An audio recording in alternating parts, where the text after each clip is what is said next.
موقع جيم مصر، أول موقع مصري لكمال الأجسام. جوز دنابل.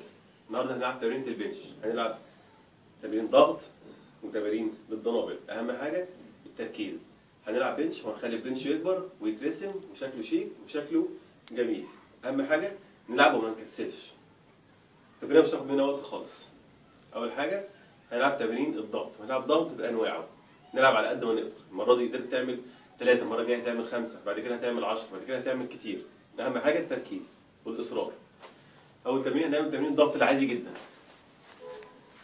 فاردين إيدينا في مستوى كتفنا وبننزل ونطلع. 1 2 3 4 5 6 7 8 9 10.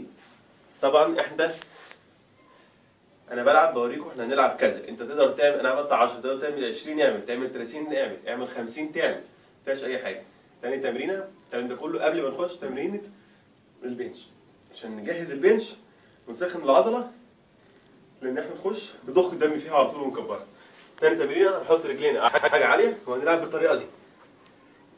1 2 3 4 5 6 7 8 9 10.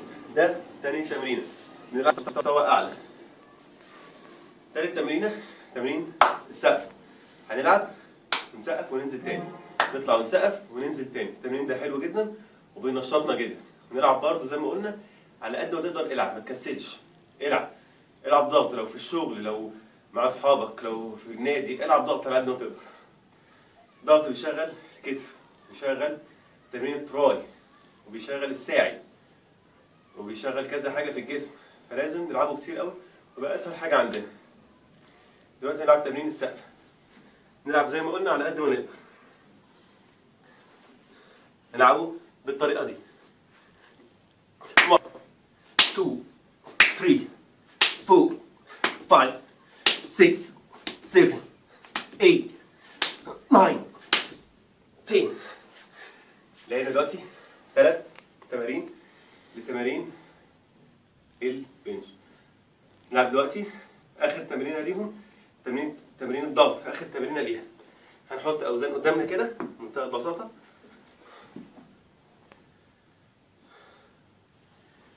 وهنلعب عليهم زي ما احنا رفعنا جسمنا من ورا هنرفع جسمنا من قدام. وهنلعب بالطريقه دي. 1 2 3 4 5 6 7 8 9 10.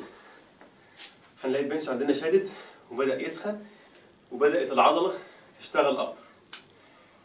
هنبدأ دلوقتي بقى نلعب تمرينة البنش. احنا طبعا ما عندناش بار نلعب بيه، فهنلعب تجميع وهنلعب تفتيح. تجميع بيكور البنش ويكبره بالأوزان. نلعب دلوقتي أوزان وزن 10، بعد كده 15، بعد كده 20 في 3 مجاميع. أنا قادر ألعب وزن أعلى، أدرج من أقل حاجة أقدر أشيلها لأعلى حاجة عندي بهدوء وبالراحة. هنلاقي العضلة شغالة وبتستجيب وبتكبر، وتاني يوم هلاقيها شد عليا. مع إن هي شد عليا يبقى هي اشتغلت واستجابت والدم اتضخ فيها. بس زي ما قلنا قبل كده، أهم حاجة العضلة تتغذى. العضلة لو ما اتغذتش مش هتكبر، بالعكس العضلة هتصغر وهتقول إن أنا بلعب غلط. من أسباب إن أنت بتلعب حتى في جيم وبتعمل اللي عليك والعضلة ما بتكبرش، يا إما أنت بتلعب كل يوم أو بتلعب أكتر من ساعة إلا ربع أو ساعة في الجيم أو في البيت، أو ما بتتغذاش كويس. دي الحاجات كلها بتخلي إن أنت تبذل مجهود وتعمل اللي عليك وما تلاقيش نتيجة. المفروض إن أنت تلعب 5 أيام في الأسبوع مثلا وتريح يومين. تمرينة الجيم ما تزيدش عن ساعة إلا ربع أو ساعة بالكتير جدا. تريح كتير، تنام 9 ساعات أو 8 ساعات. تاكل كويس، تاكل بروتين كتير. أهم حاجة البروتين. الأحماض الأمينية اللي في البروتين هي المادة الأساسية لتكبير العضلة، مش أي حاجة تانية. ما تشربش سكريات كتير زيادة عن اللزوم، الجسم مش هيحرقها وهتتحول لدهون. ما نامش وانام على طول. ما كترش، ما اشربش اساسا مشروبات طاقه ابدا، لان هي فيها حاجات مميته.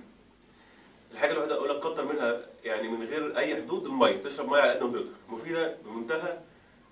يعني عايز اقول لك الميه دي لازم هي صاحبك في التمرين مش اي حاجه ثانيه. دلوقتي زي ما لعبنا وسخنا تمارين الضغط، هنلعب دلوقتي تمارين البنش، تجميع وتفتيح. زي ما قلنا احنا هنعمل مجموعه واحده، وانتوا طبعا بتعملوا 3 في 10.